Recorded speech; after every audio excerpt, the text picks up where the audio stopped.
My son and his wife went on a cruise, leaving me to babysit my 8-year-old grandson who had been mute since birth. As soon as the door clicked shut, he stopped rocking, looked me dead in the eye, and whispered in a perfect voice. "Grandma, don't drink the tea Mom made for you," she plotted. My blood ran cold. "I'm glad to have you here. Follow my story until the end and comment the city you're watching from, so I can see how far my story has reached." I never imagined that watching my 8-year-old grandson could turn my world upside down. At 66, I thought I'd experienced every surprise life could throw at me. I was wrong. The morning Dean and Nyla left for their 7-day cruise, I felt that familiar mix of joy and exhaustion that comes with caring for Damien. My grandson had been diagnosed as nonverbal since birth, and while I loved him deeply, our time together was always filled with silent gestures, patient waiting, and the constant ache of wondering what thoughts lived behind his bright brown eyes. "Mom, you're sure you can handle him for a week?" Dean asked for the 3rd time as he loaded their suitcases into the car. His voice carried that tone I'd grown to recognize over the years, love mixed with obligation, as if caring for his own mother was just another burden on his already full plate. "I've been caring for children since before you were born," I reminded him, adjusting my cardigan against the cool October morning.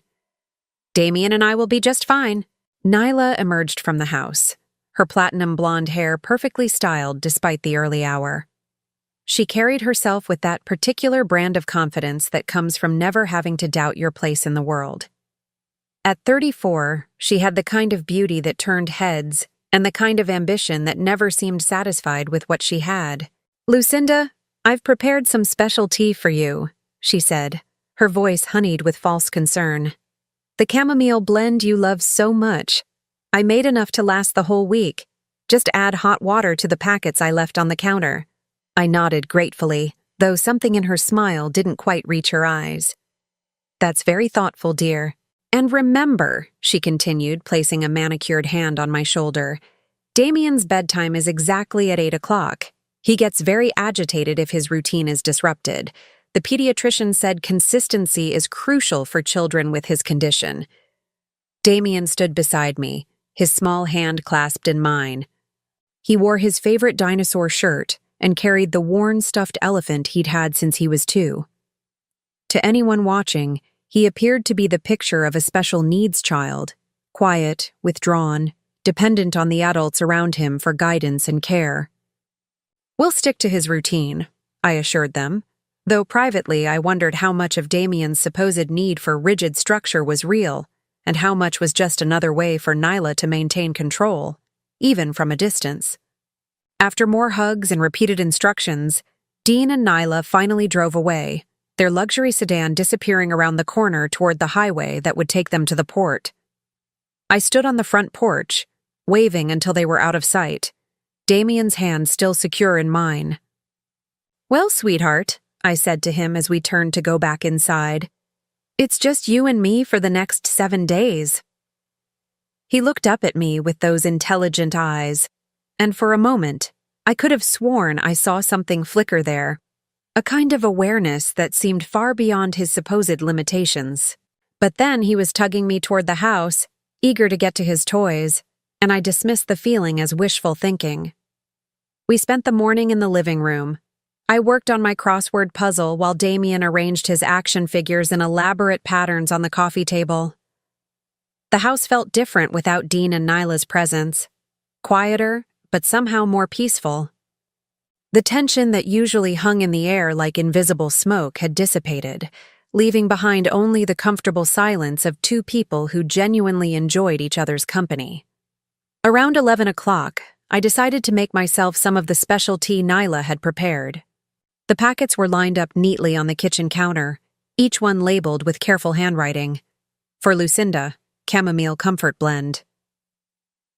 I appreciated the gesture, though it struck me as unusually thoughtful for Nyla, who typically showed more interest in appearances than in genuine care. I filled the kettle with water and set it on the stove, then opened one of the packets. The dried flowers and herbs smelled lovely. Chamomile, yes, but also something else I couldn't quite identify. something with a slightly medicinal scent that seemed out of place in an herbal tea. As I waited for the water to boil, I heard Damien moving around in the living room. Usually, he played quietly, lost in his own world, but today he seemed restless. I could hear him walking back and forth, the old wooden floorboards creaking under his small feet. The kettle began to whistle, and I poured the hot water over the tea packet, watching the liquid slowly change color. It was darker than I expected for chamomile tea, with an almost amber hue that seemed more intense than anything I'd seen before. I was reaching for the honey when I heard it, a sound so unexpected, so impossible, that I nearly dropped the ceramic mug. "Grandma, don't drink that tea." The voice was small but clear, unmistakably real. I spun around to find Damien standing in the kitchen doorway, his brown eyes fixed on mine with an intensity that took my breath away. For 8 years, this child had never spoken a single word. For 8 years I'd wondered what his voice would sound like, what thoughts lived behind his silence. "Damien," I whispered, my heart pounding so hard I was sure he could hear it. Did you speak?" He stepped closer, his small hands clenched at his sides. "Grandma, please don't drink the tea. Mom put something in it. Something bad." The mug slipped from my nerveless fingers, crashing to the kitchen floor in an explosion of ceramic shards and steaming liquid. The sound seemed to echo in the sudden silence, but I barely noticed. My mind was reeling, trying to process what I'd just heard.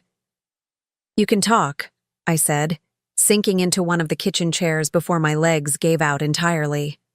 "All this time, you could talk." Damien nodded solemnly, moving to stand beside my chair. "I'm sorry, Grandma. I wanted to tell you before, but I was scared. Mom said if I ever talked to anyone except when she said it was okay, something really bad would happen to you." "What do you mean?" I asked, though part of me was already beginning to understand. The pieces were falling into place in a way that made my stomach turn with dread. "She makes me pretend," he said quietly, his voice trembling.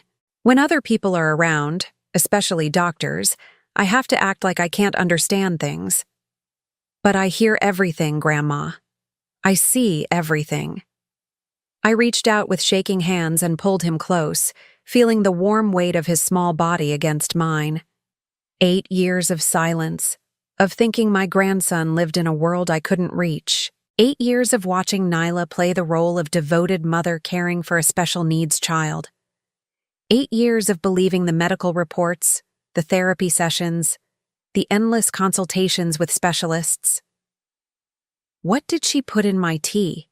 I managed to ask, though I wasn't sure I wanted to hear the answer. Damien pulled back to look at me, his face serious beyond his years. "Medicine. The kind that makes you sleepy and confused. She's been doing it for a long time, Grandma. That's why you've been feeling so tired and forgetful lately." The room seemed to tilt around me as the full implication of his words sank in. Nyla had been drugging me. Slowly, systematically, deliberately. And she'd been using my own grandson as part of her deception, forcing him to maintain a lie that had shaped our entire family's understanding of who he was. "How long have you known?" I asked, my voice barely above a whisper. "A long time," he said. "I figured out how to read when I was 4, but I pretended I couldn't. I listen when Mom and Dad talk at night. They think I'm asleep, but I'm not."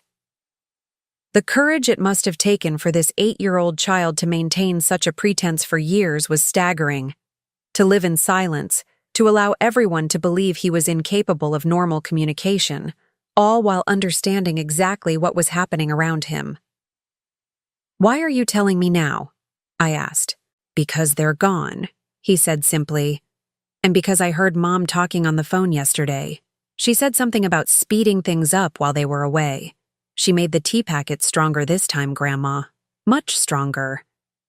I looked at the mess on the floor where the mug had shattered, the dark liquid spreading across the white tiles like a stain of malevolent intent. If Damien hadn't spoken up, I would have drunk that tea without question. I would have trusted Nyla's false kindness, just as I'd been trusting it for months. We need to be very careful, I told him, my mind beginning to work through the implications. If your mother finds out that you told me.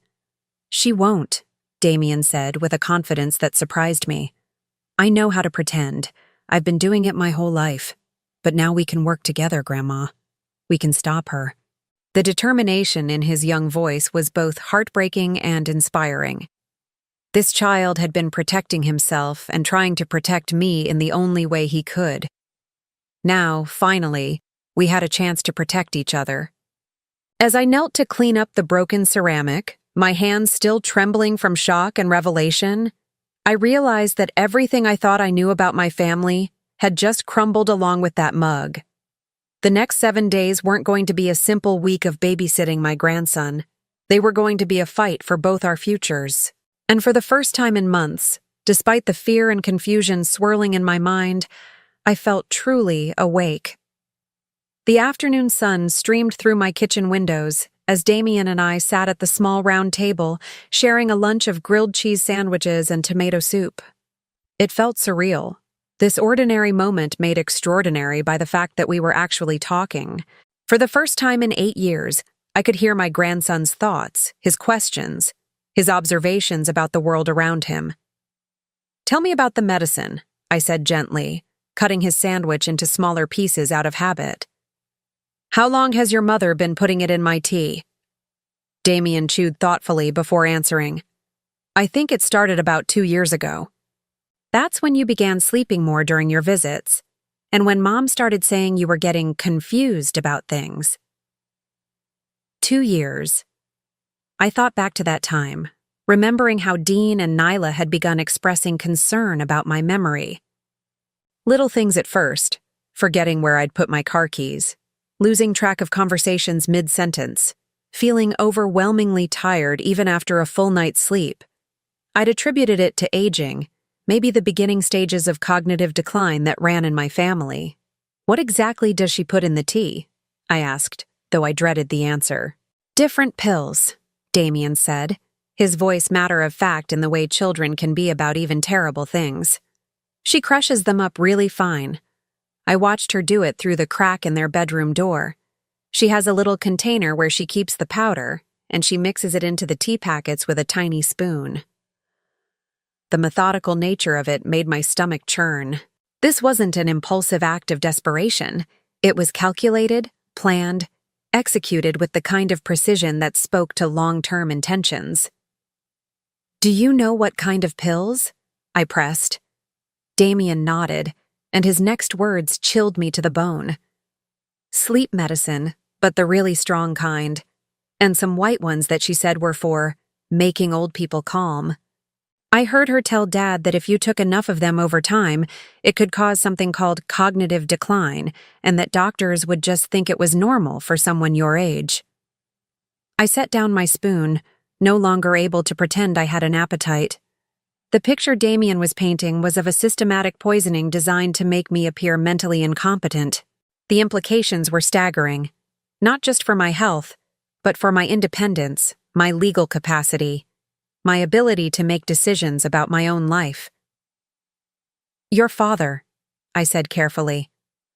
"Does he know?" Damien's face crumpled slightly, and I saw the pain of a child forced to confront ugly truths about the people who should protect him. At first, he didn't want to listen.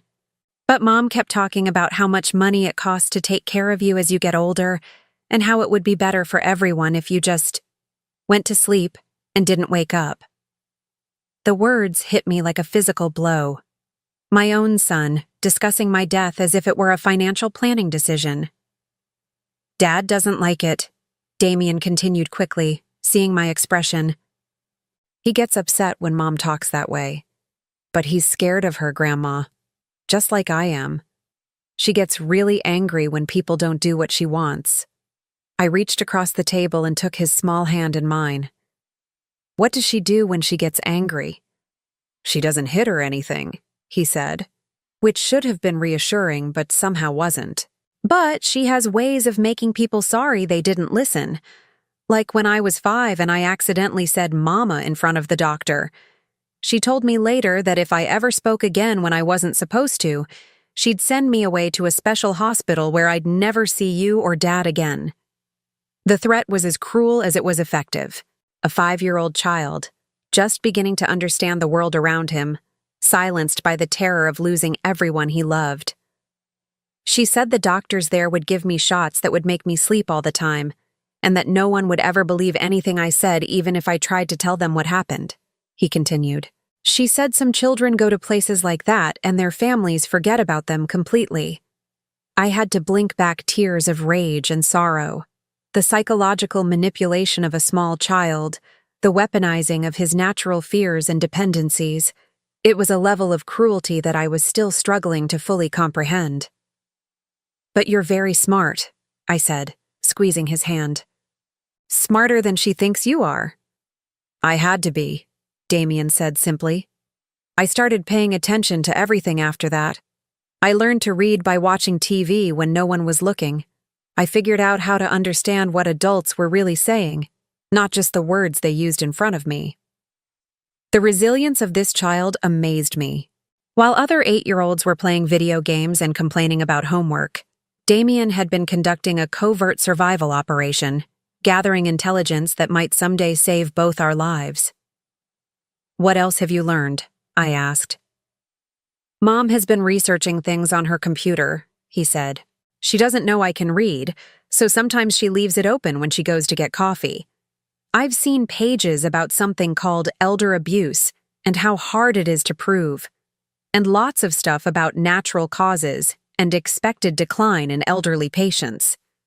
Each revelation was another piece of a horrifying puzzle. Nyla wasn't just poisoning me impulsively.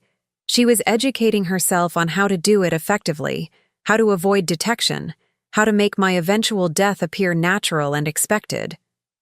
"She also looks up information about kids like me," Damien continued. "Children with developmental disabilities and how they make unreliable witnesses if anything bad ever happened." The full scope of her planning was breathtaking in its malevolence. She wasn't just using Damien's forced silence to cover her tracks. She was researching how his supposed disability would protect her if he ever tried to expose her. "There's something else," Damien said, his voice dropping to almost a whisper. "She's been making the tea stronger each time. Yesterday, when she was packing the packets for this week, I heard her on the phone with someone. She said she was tired of waiting for nature to take its course and that it was time to move the timeline up." My blood ran cold. If Nyla was planning to accelerate whatever process she'd begun 2 years ago, then this week, while she and Dean were safely on a cruise ship with hundreds of witnesses to their whereabouts, might be intended as my last. "Who was she talking to on the phone?" I asked. "I don't know," Damien said. "But whoever it was, they were helping her plan. They talked about how much medicine would be enough and how to make sure there wouldn't be an investigation afterward." The scope of the conspiracy was expanding beyond just my daughter-in-law's greed. There was someone else involved, someone providing expertise or encouragement or both. "Damien," I said, choosing my words carefully, "do you understand what your mother is trying to do to me?" He nodded solemnly. "She wants you to die, Grandma. She thinks if you die, Dad will inherit your house and all your money, and then she'll be able to control it because Dad does whatever she tells him to." Out of the mouths of babes. This 8-year-old child had grasped the essential truth that I'd been too trusting, too loving to see clearly. Nyla viewed me not as a person, not as family, but as an obstacle standing between her and a $450,000 house plus my life savings. "But here's what she doesn't know," I said, feeling a spark of defiant determination ignite in my chest. "I'm not as easy to get rid of as she thinks. And now I have something she never counted on." "What's that?" Damien asked. "I have you," I told him, "and you're the smartest, bravest person I've ever met." A smile, the first genuine smile I'd seen from him in years, spread across his face. "What are we going to do?" I looked around my kitchen, this comfortable space that had always felt like the heart of my home. The afternoon light was beginning to fade, and soon it would be evening. Dean and Nyla were somewhere in the middle of the ocean, probably toasting their cleverness with champagne while they waited for news that their problem had solved itself. "We're going to be very careful," I said. "We're going to document everything. And we're going to make sure that when this week is over, your mother faces the consequences of what she's tried to do to both of us." "But how?" Damien asked. "Adults never believe kids, especially kids like me who aren't supposed to be able to talk." It was a valid concern. The very disability that Nyla had forced upon him would make his testimony suspect, but I had an advantage she didn't know about. "Leave that to me," I said. "Your job is to keep being exactly who you've been pretending to be when other people are around. Can you do that?" "I've been doing it for 8 years," he said with a confidence that broke my heart and filled me with pride simultaneously. As we finished our lunch, I began to formulate a plan. Nyla had made one critical mistake. She'd underestimated both her victims. She saw me as a confused old woman too addled to recognize what was happening to her. She saw Damien as a disabled child too limited to understand or communicate the truth. She was wrong on both counts. And by the time Dean and Nyla returned from their cruise, I intended to have enough evidence to ensure that my grandson and I would never have to fear her again. The real question was whether we could gather that evidence before the concentrated doses of whatever she'd put in this week's tea packets accomplished what 2 years of gradual poisoning had failed to do. Time was running out, but for the first time in months, I wasn't facing that deadline alone. The second day without Dean and Nyla brought a strange sense of clarity to my home. For the first time in 2 years, I wasn't fighting the fog that had become my constant companion.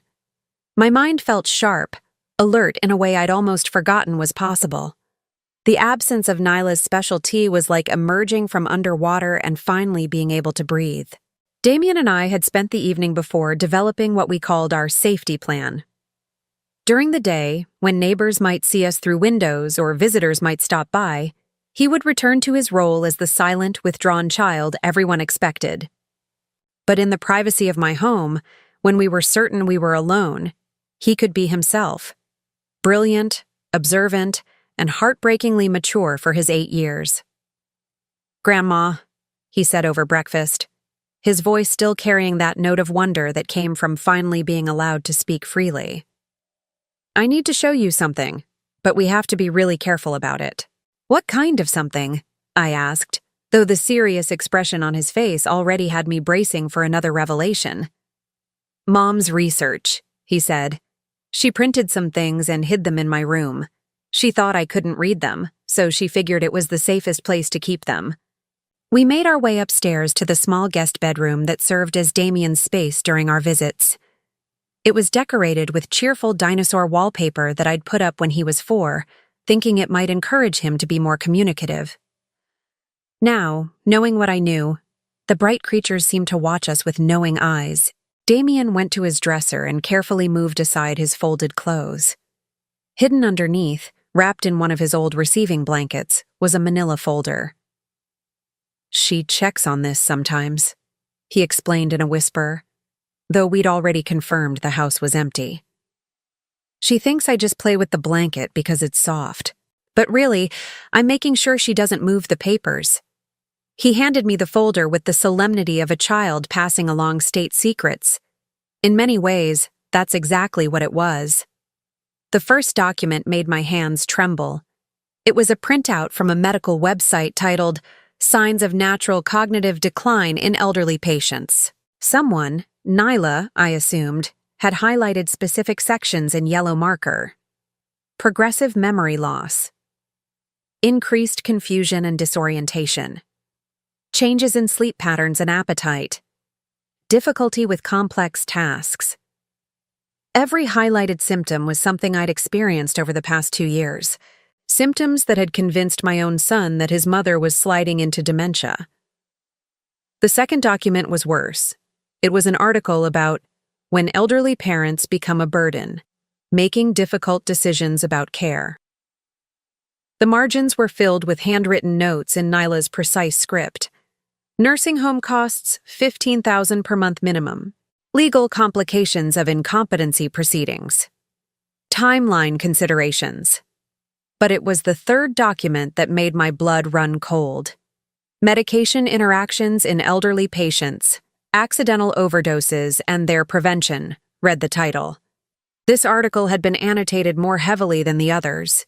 Passages about how certain combinations of sleep aids and anti-anxiety medications could cause respiratory depression in older adults were underlined multiple times. There were calculations in the margins, dosages, timing intervals, notes about how to space administration to avoid immediate detection. "Damien," I said, my voice barely steady, "where did your mother get these medications?" "Different places," he said, settling beside me on the small bed.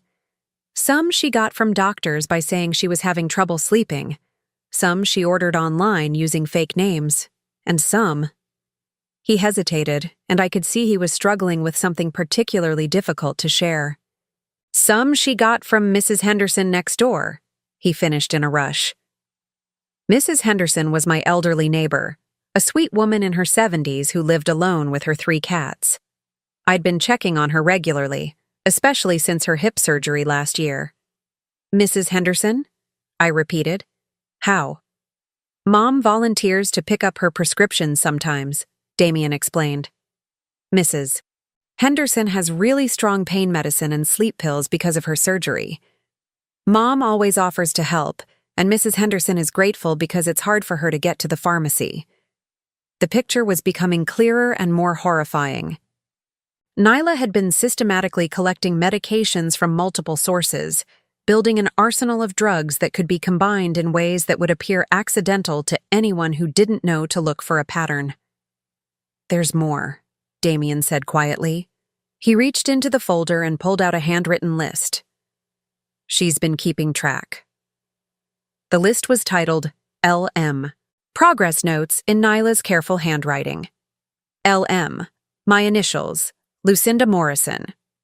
Below the header were dates spanning the past 2 years, each with brief notations.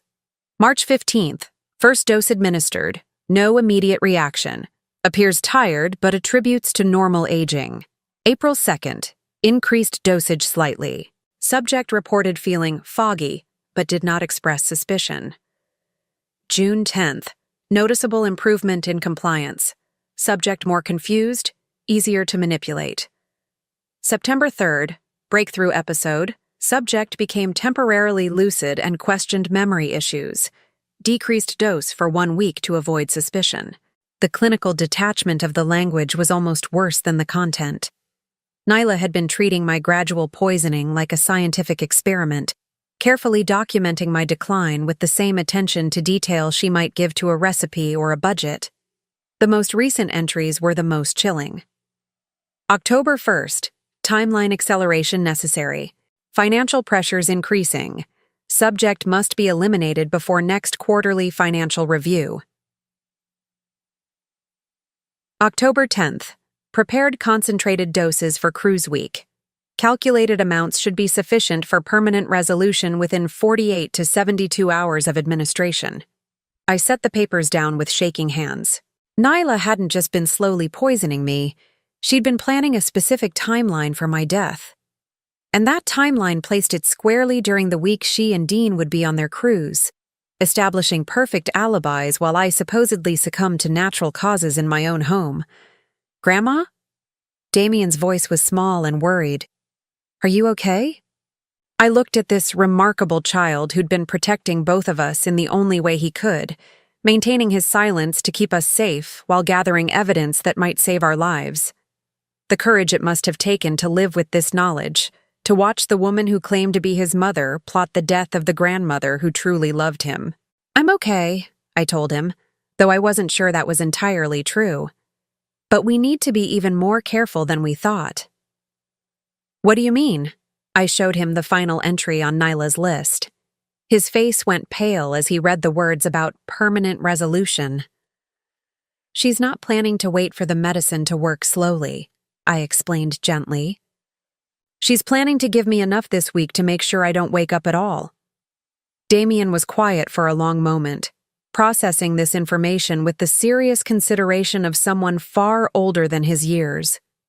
Finally, he looked up at me with determined eyes. Then we have to stop her before she gets back, he said. How? We document everything, he said, echoing my words from the day before. But not just the papers. We need proof that I can really talk, proof that she's been lying about me, and proof about the medicine. He was right. The documents were damning, but they could potentially be dismissed as circumstantial evidence. What we needed was irrefutable proof of Nyla's intentions and methods. I have an idea, I said slowly, a plan beginning to form in my mind. But it's going to require you to be very brave. I've been brave my whole life, Grandma, he said simply. I can keep being brave a little longer. That afternoon, while Damien napped, a real nap, not the drugged stupor that Nyla's medications would have induced, I made several important phone calls. First, I called my lawyer, Margaret Chen, who'd been handling my affairs for the past 15 years. Lucinda, Margaret's warm voice came through clearly. How wonderful to hear from you. How are you feeling? Dean mentioned you'd been having some memory issues. The fact that Dean had been discussing my supposed cognitive decline with my lawyer was another piece of the puzzle falling into place. Had he been laying groundwork for some kind of incompetency proceeding? Actually, Margaret, I'm feeling better than I have in months, I said carefully. But I need to ask you about something important. Hypothetically, if someone were systematically giving an elderly person medications without their knowledge, what kind of evidence would be needed to prove it? There was a pause on the other end of the line. Lucinda, is there something specific you're concerned about? Potentially, I said. I'd rather not go into details over the phone, but I may need your help very soon. Of course. To answer your hypothetical question, the most compelling evidence would be medical testimony showing the presence of unprescribed medications in the person's system, combined with documentation of intent and means. Video evidence would be ideal, but often difficult to obtain. Video evidence. The idea sparked something in my mind. What about audio recordings? I asked. If someone were to confess to this kind of activity? Audio recordings can be admissible depending on the circumstances and local laws. But Lucinda, if you're in immediate danger, you should contact the police. I'm safe for now, I assured her, which was true as long as I continued to avoid anything Nyla had prepared for me to consume. But I may need you to be ready to act quickly when the time comes. After I hung up with Margaret, I made my second call, to my doctor, Dr. Patricia Reeves, who'd been treating me for the past decade. Dr. Reeves, I said when she came on the line, I need to ask you about the memory issues I've been experiencing. Is it possible that they could be caused by medication rather than natural aging? Absolutely, she said without hesitation. Drug interactions, particularly in older patients, can cause symptoms that closely mimic dementia. Have you been taking any new medications? Even over-the-counter supplements can sometimes cause problems. That's what I'm trying to figure out, I said. If I wanted to test for the presence of medications I hadn't knowingly taken, what would that involve? A comprehensive blood panel and urinalysis could detect most common medications, she explained. Though some substances metabolize quickly, so timing is important. Lucinda, this sounds serious. Are you concerned that someone might be giving you medication without your knowledge? It's possible, I admitted. Would you be able to run those tests if I came in tomorrow? Of course, I'll have my nurse set up an appointment for first thing in the morning. As I hung up the phone, I felt the first stirring of hope I'd experienced in months. We had documentation of Nyla's plans. We would soon have medical evidence of her actions. And now, thanks to an idea that was still forming, we might be able to get the audio confession that would tie everything together. But first, we needed to set a trap. And for that trap to work, Nyla would have to believe that her plan was proceeding exactly as she'd intended. When Damien woke up from his nap, I explained what we were going to do. His eyes widened as he understood the implications, but he nodded with the same determined courage he'd shown throughout this ordeal. She's going to call tonight to check on things, he said.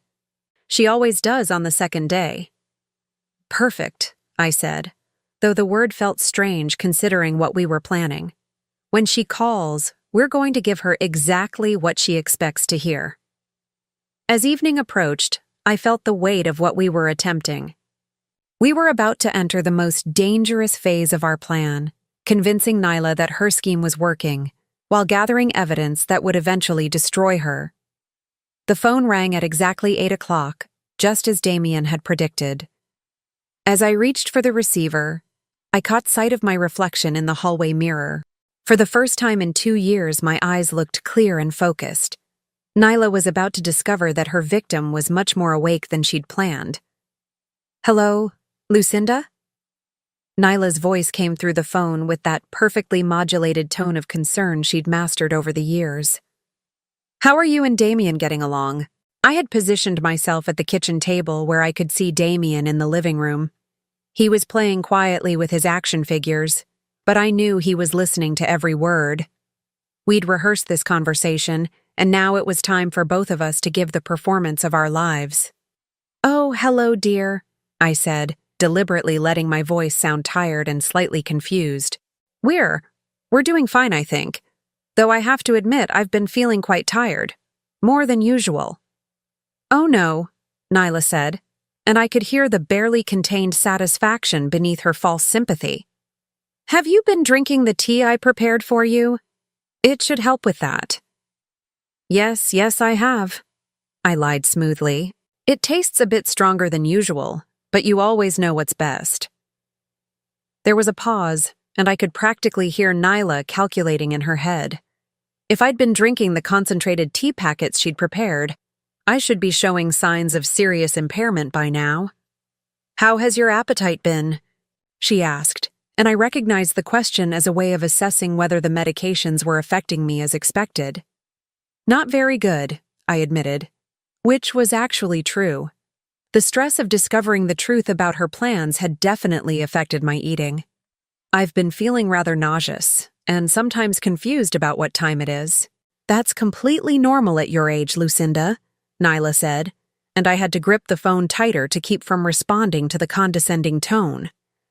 "Have you been taking your regular medications as well?" This was a trap. If I said yes, she'd know that the combination of her doctored tea and my legitimate prescriptions should be creating dangerous interactions. If I said no, she might become suspicious about why I wasn't following my normal routine. "I think so," I said, letting uncertainty creep into my voice. "To be honest, I've been having trouble remembering things. Yesterday I couldn't remember if I'd fed Damien lunch, and this morning I found my car keys in the refrigerator."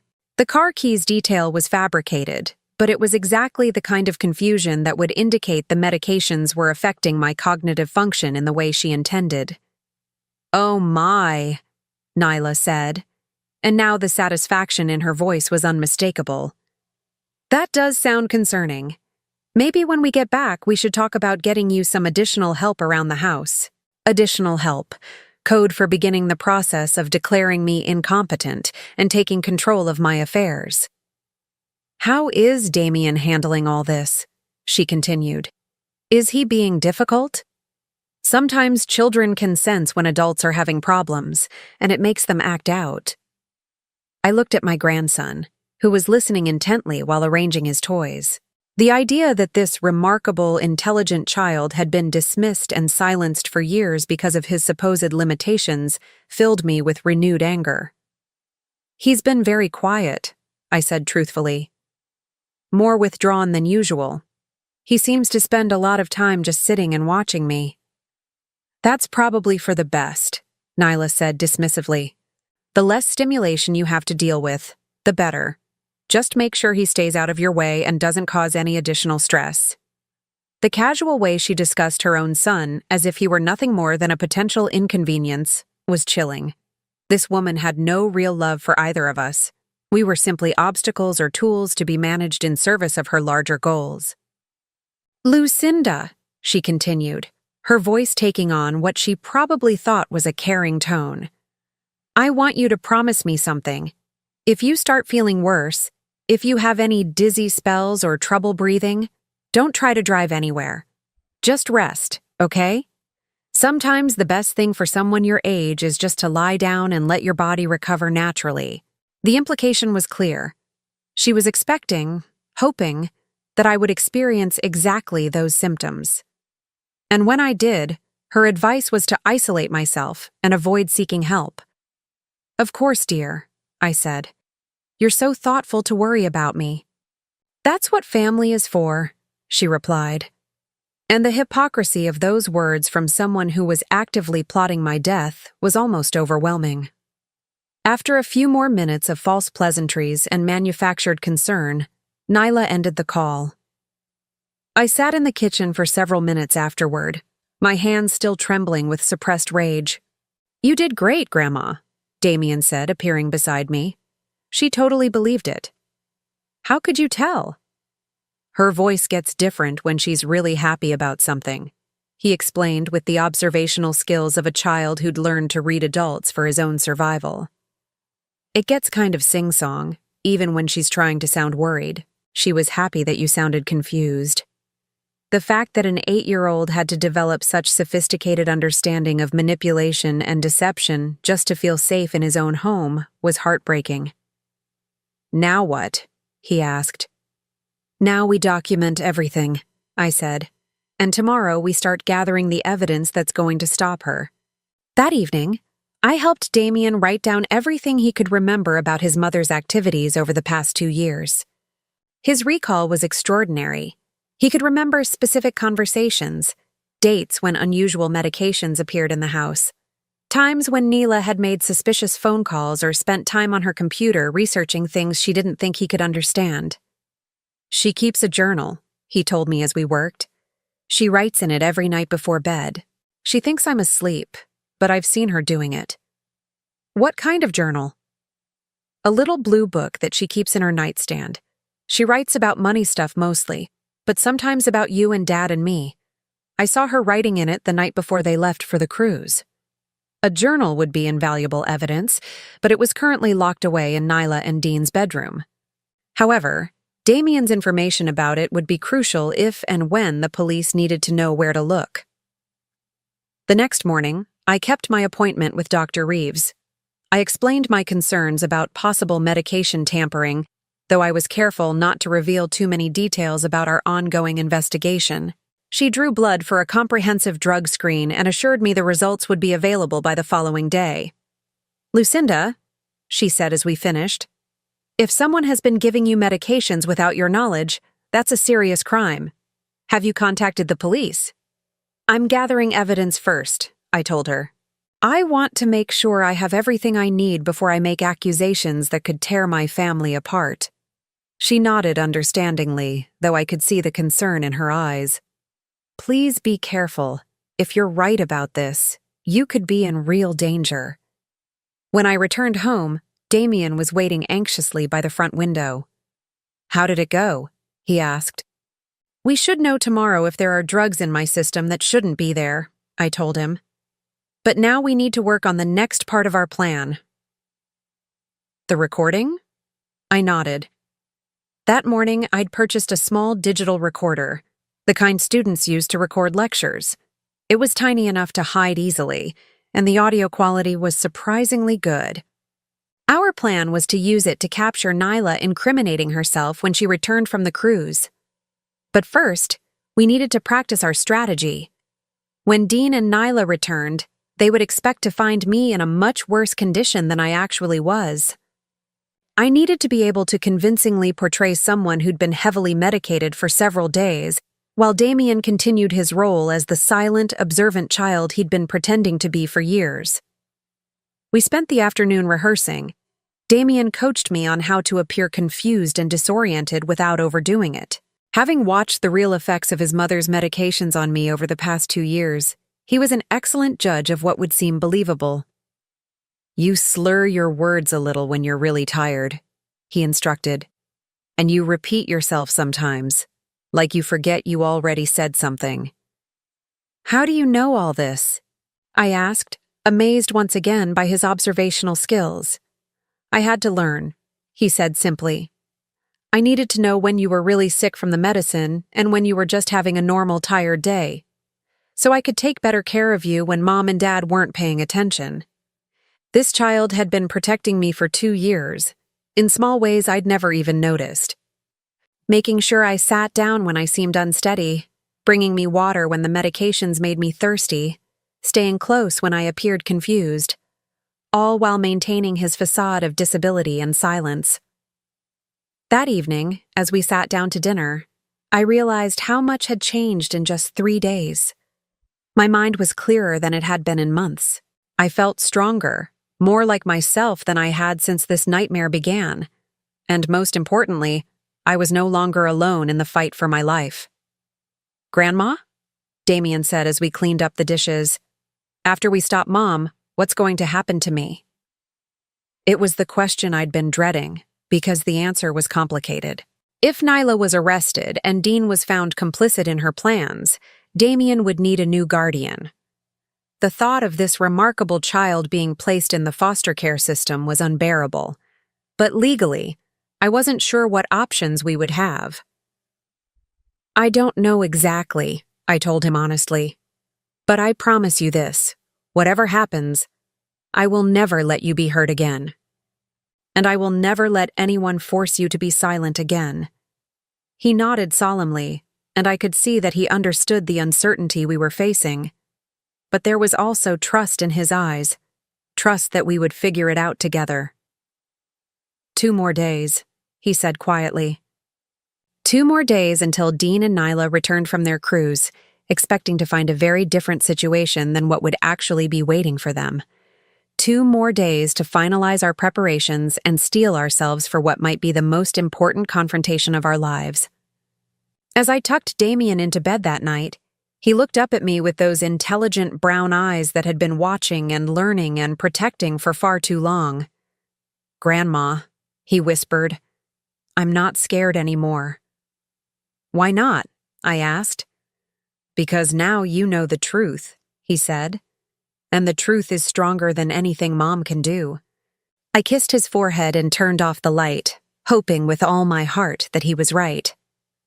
Tomorrow would bring the test results that would either confirm or disprove our suspicions about the poisoning. And the day after that would bring the confrontation that would determine both our futures. But tonight, for the first time in 2 years, I felt like we might actually win. The morning Dean and Nyla were scheduled to return, I received the call that confirmed our worst fears and gave us our strongest weapon.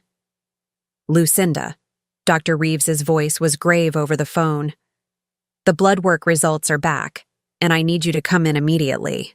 Better yet, I think we should involve the police." "What did you find?" I asked, though I already knew the answer would be damning.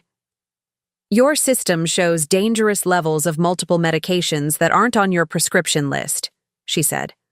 "Lorazepam, diphenhydramine, and something called zolpidem, all in concentrations that could cause serious cognitive impairment or worse.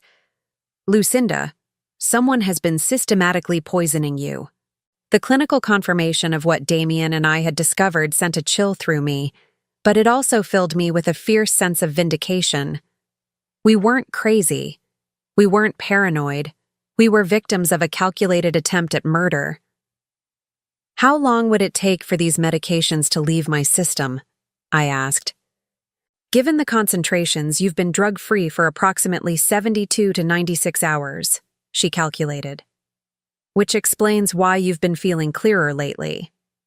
Lucinda, these dosages, if someone had continued increasing them, the outcome could have been fatal." Fatal. The word hung in the air like a death sentence that had been narrowly avoided. After hanging up with Dr. Reeves, I found Damien in the living room, back in his silent role as he practiced for his parents' return. But his eyes met mine with an intelligence that no one else had bothered to notice for 8 years. "The doctor confirmed everything," I told him quietly. "The drugs, the danger, all of it." He nodded solemnly, then pointed to the small digital recorder we'd hidden behind the books on my shelf. Everything was ready for the confrontation that would determine both our futures. At exactly 2:30 in the afternoon, I heard the familiar sound of Dean's car pulling into the driveway. Through the window, I watched my son and daughter-in-law emerge from their vehicle, tanned and relaxed from their week of luxury, while they waited for news of my demise. Nyla moved with the confident stride of someone who believed her plan had succeeded.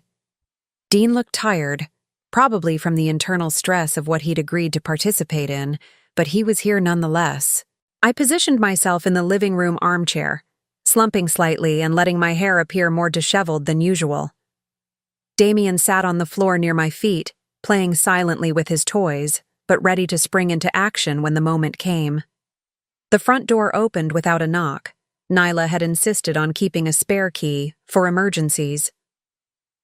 "Lucinda?" Nyla's voice called out, pitched with false concern. "We're back. How are you feeling?" "I'm in here," I called back, making my voice sound weak and confused. They entered the living room, and I watched Nyla's face carefully as she took in my appearance. Satisfaction flickered in her eyes before she quickly masked it with worry. "Oh my goodness," she said, rushing toward me. "You look terrible. Have you been taking care of yourself?" I've been having trouble," I said, letting my words slur slightly. "Trouble remembering things. The tea helped, but I've been so tired." "I can see that," Nyla said, placing a cool hand on my forehead in a mockery of maternal care. "Dean, look at your mother. She's declined so much in just 1 week." Dean hung back near the doorway, his face pale and uncomfortable. "Mom, are you okay?" "She's been like this since we left," Nyla answered for me, which was exactly what I'd hoped she would do. "Getting worse every day. I think it might be time to seriously consider our conversation about alternative living arrangements." Alternative living arrangements. A nursing home, where I would be even more isolated and vulnerable to whatever final plans she had for me. "I don't understand what's happening to me," I said, reaching for the confusion and fear that had been all too real over the past 2 years. "Sometimes I can't remember if I've eaten or what day it is. Yesterday I woke up and didn't know where I was for several minutes. That's completely normal," Nyla said soothingly, and I could hear the barely contained excitement in her voice. "These things happen with age. The important thing is that you have family who cares about you." Family who cares. The woman who had been slowly poisoning me for 2 years was lecturing me about family care. "Nyla," I said, looking up at her with what I hoped appeared to be grateful trust. "I want to thank you for taking such good care of me, for making sure I have everything I need." "Of course," she said, preening slightly. "That's what daughters-in-law are for." "Especially the tea," I continued, watching her face carefully. "You always make sure I have the right tea to help with my problems." Something shifted in her expression, a sharpening of attention that told me she was calculating dosages and timelines in her head.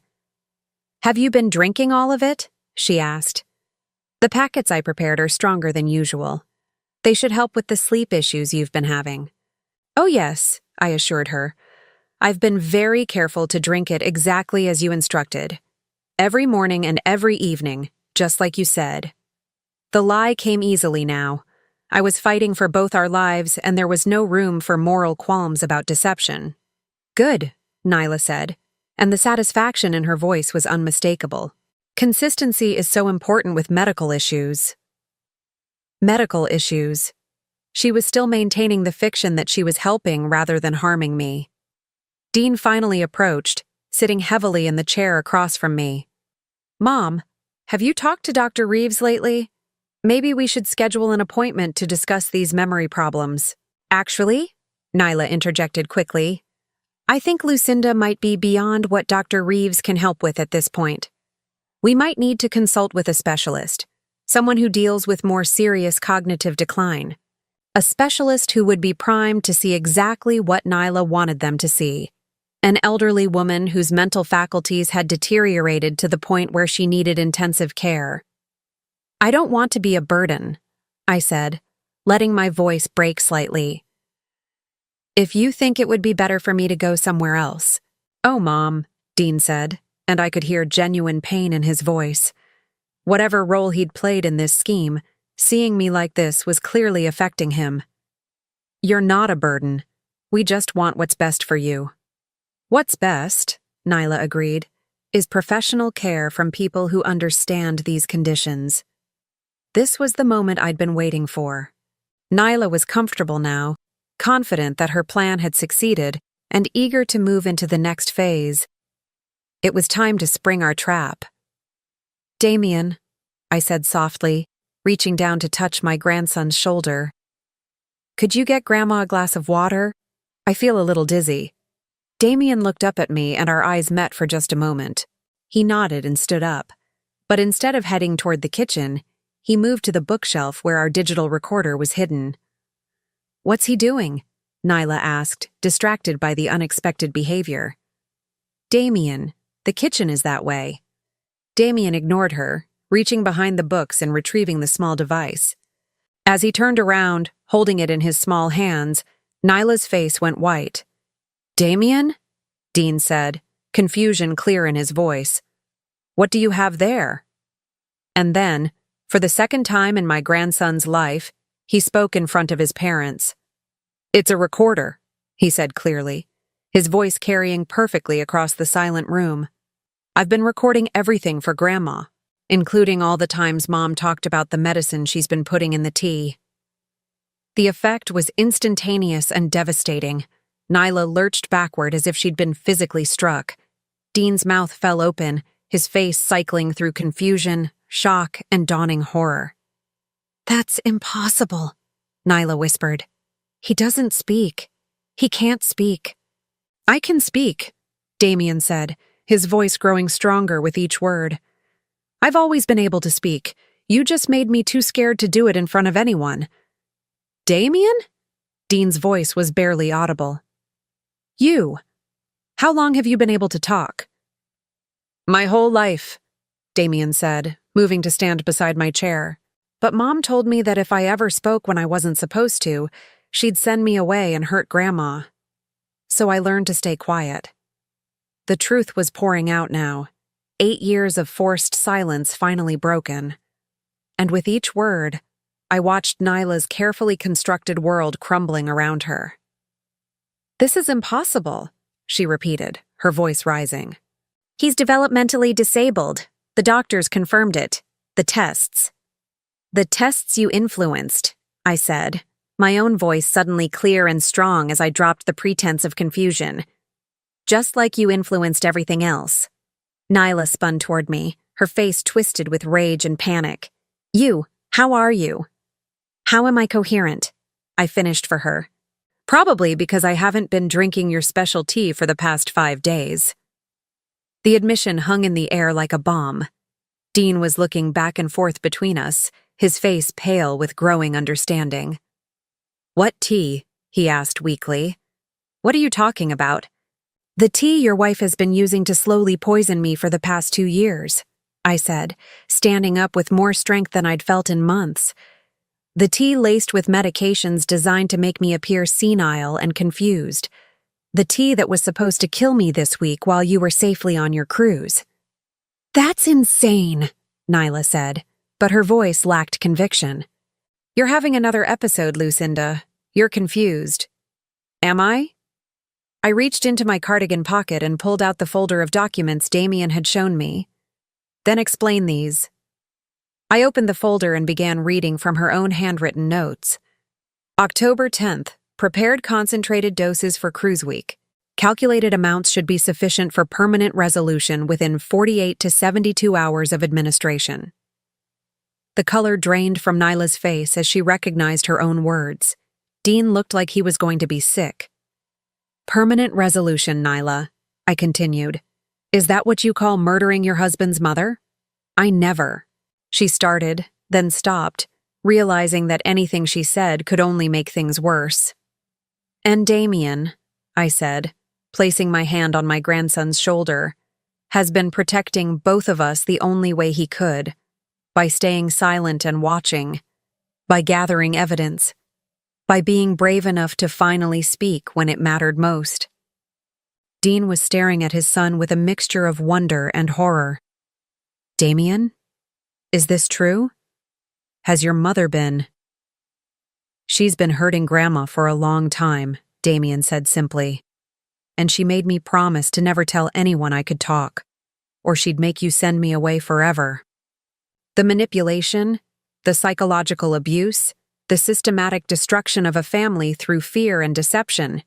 It was all out in the open now. And Nyla, faced with the collapse of her schemes, was beginning to show her true nature. "You have no proof," she said, but her voice was shaking.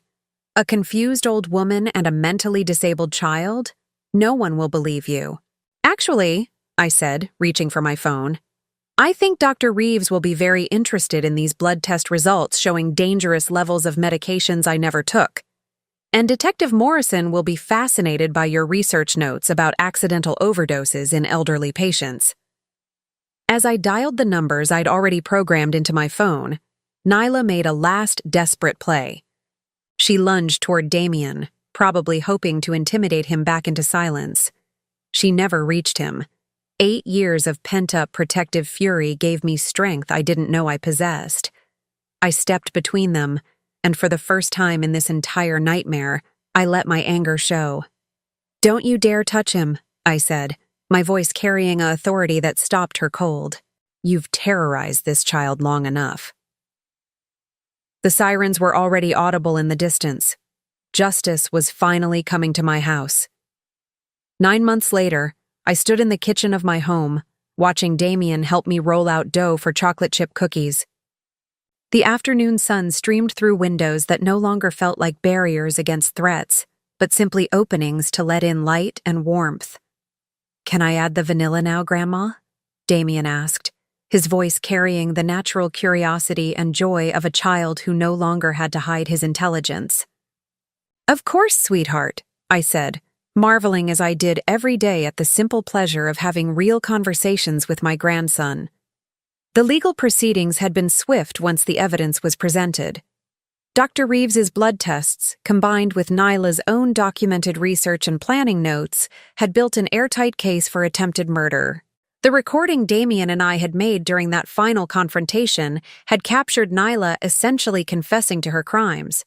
But perhaps most damaging of all had been Damien's testimony. When child psychologists evaluated him and confirmed that he was not only capable of normal communication, but was exceptionally intelligent, it destroyed every foundation of Nyla's defense. She had been revealed as someone who had forced her own child into years of unnecessary silence while simultaneously plotting the murder of an elderly family member. The judge had shown no mercy. Nyla was sentenced to 15 years in prison for attempted murder, elder abuse, and child endangerment. The fact that she had been systematically poisoning me while presenting herself as my caregiver had particularly outraged the court. Dean's fate had been more complicated. The prosecution had initially considered charging him as an accessory, but his cooperation with the investigation and his genuine remorse had ultimately led to a plea agreement. He received 5 years probation and was required to undergo psychological counseling to address his failure to protect both his mother and his son from his wife's abuse. More importantly for our family's future, Dean had voluntarily relinquished custody of Damien to me. He recognized that his passivity had enabled years of psychological torture for his child, and he wanted what was best for Damien's recovery and development. "The court psychologist says I might catch up to my grade level by next year," Damien said as he carefully measured vanilla extract. "She says I'm probably smarter than most kids my age, even though I missed so much school." "I'm not surprised," I told him honestly. "You were smart enough to protect both of us for years. A little catch-up work in math and reading will be nothing for you." The transformation in Damien over the past 6 months had been remarkable to witness. Free from the constant fear that had governed his life, he had blossomed into the bright, curious, talkative child he'd always been meant to be. His teachers were amazed by his rapid progress, and his therapist said his resilience was extraordinary. "Dr. Martinez wants to know if you'll come to my session next week," Damien said, referring to the child psychologist who had been helping him process years of trauma. "She says she wants to talk about family dynamics and healing." "Of course I'll come," I assured him. We're in this together, remember? The healing process hadn't been easy for either of us. I'd had to confront the reality that I'd failed to protect my grandson from years of abuse, even though I hadn't known it was happening. The guilt of that knowledge had been almost overwhelming, until Dr. Martinez helped me understand that Nyla had been victimizing both of us simultaneously. You were being systematically poisoned and psychologically manipulated, she'd explained during one of our joint sessions. You couldn't protect Damien because you were fighting for your own survival, often without even realizing it. What matters now is that you're both safe and working together to heal. The financial aftermath had been significant but manageable. My medical treatment to clear the remaining medications from my system had been extensive, and Damien needed ongoing therapy to address his trauma. But the life insurance policy Nyla had been so eager to claim was now funding our recovery instead. More importantly, we discovered that the house was truly ours. Nyla's plans to inherit everything had been based on the assumption that I would die before making any changes to my will. Instead, I'd been able to update my legal documents to ensure that Damien would be provided for no matter what happened to me. "Grandma," Damien said as we slid the cookie sheets into the oven, "do you think Dad will ever come see us again?" It was a question he asked periodically, and I always answered it honestly. Dean had visited twice since his sentencing, awkward encounters where he'd tried to rebuild some kind of relationship with his son. But the damage was profound, and healing would take time, if it was even possible. "I don't know," I told Damien. "Your father is dealing with his own guilt and shame about what happened. He knows he failed to protect you, and that's very hard for him to face." "I don't hate him," Damien said thoughtfully. "I just wish he'd been stronger." The wisdom in that statement never ceased to amaze me. This 9-year-old child, he'd had a birthday 2 months after the trial, had developed an understanding of human nature that most adults never achieved. "Strength comes in different forms," I said. "You showed tremendous strength by staying silent when you had to and speaking up when it mattered. Your father is learning a different kind of strength now, the strength to face the truth about his choices and try to become better." The timer rang for our cookies, and as we pulled them from the oven, I reflected on how much our lives had changed. The kitchen that had once been a place of deception and danger was now filled with laughter and genuine conversation. The house that had felt like a trap was now a sanctuary where Damien could be himself without fear. "Mrs. Patterson from next door wants to know if you're feeling better," Damien said, referring to our neighbor who had been one of the first to notice positive changes in our household. "She said you seem more like yourself lately." Mrs. Patterson's observation was particularly meaningful because she was one of the neighbors Nyla had convinced that I was suffering from dementia. Seeing me return to my normal activities and cognitive function had been confusing for her until the truth about Nyla's crimes became public. "Tell Mrs. Patterson I'm feeling better than I have in years," I said, "and invite her over for cookies when these cool down." As we cleaned up our baking mess, I thought about the conversation I'd had with Margaret Chen, my lawyer, the week before. She'd called to inform me that Nyla's appeals had been denied and that her sentence would stand. "She'll be eligible for parole in 12 years, Margaret had said, "but given the nature of her crimes and the psychological evaluations, it's unlikely she'll be granted early release." 12 years. By the time Nyla was eligible for parole, Damien would be 21 and fully capable of protecting himself. I would be 78, hopefully still healthy enough to continue being his advocate and protector if needed. "Do you ever think about her?" Damien asked suddenly, as if he'd been reading my thoughts. "Sometimes," I admitted. "Do you?"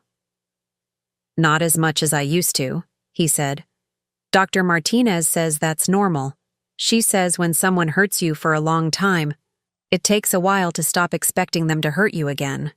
The resilience of children never ceased to amaze me, but I knew that Damien's recovery was ongoing.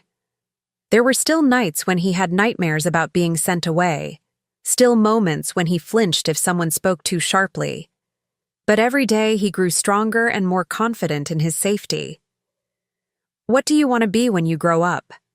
I asked, a question I'd never been able to ask him before. "A doctor," he said without hesitation. "Like Dr. Martinez, but for kids who can't talk because they're too scared. I want to help them find their voices." The idea that this child, who had suffered so much, wanted to dedicate his life to helping other children heal was both heartbreaking and inspiring. "That's a wonderful goal," I told him, "and I think you'll be excellent at it." "Will you help me study?" he asked. "For as long as I'm able," I promised. "And even after that, you'll have all the resources you need. I've made sure of it." That evening, as we sat on the porch watching the sunset, Damien curled up beside me with a book, something he did every night now, making up for years of lost reading opportunities. "Grandma," he said, looking up from his pages, "do you think we're safe now? Really safe?" It was the question that went to the heart of everything we'd endured and everything we'd overcome. I considered my answer carefully, because I'd learned that this remarkable child deserved nothing less than complete honesty. "I think we're as safe as anyone can be in this world," I said finally. "But more importantly, we know how to recognize danger now. We know how to protect each other, and we know that our voices matter." He nodded thoughtfully, then returned to his book. As darkness settled around us and the porch light cast a warm circle of illumination, I reflected on the journey that had brought us to this moment of peace. Nyla had tried to silence us both, me through poison and manipulation, Damien through fear and intimidation. She had nearly succeeded in destroying our family and our lives. But in the end, the truth had proven stronger than her deception. The silence she had imposed on us had been shattered, replaced by open communication, honest love, and the kind of security that comes from knowing you can trust the people around you. As I tucked Damien into bed that night, he looked up at me with those intelligent brown eyes that no longer had to hide their awareness. "I love you, Grandma," he said simply. "I love you too, sweetheart," I replied. "Sweet dreams. No more nightmares," he said confidently. "Dr. Martinez says nightmares go away when you feel really safe." Now I'm curious about you who listened to my story. What would you do if you were in my place? Have you ever been through something similar? Comment below, and meanwhile, I'm leaving on the final screen 2 other stories that are channel favorites, and they will definitely surprise you. Thank you for watching until here.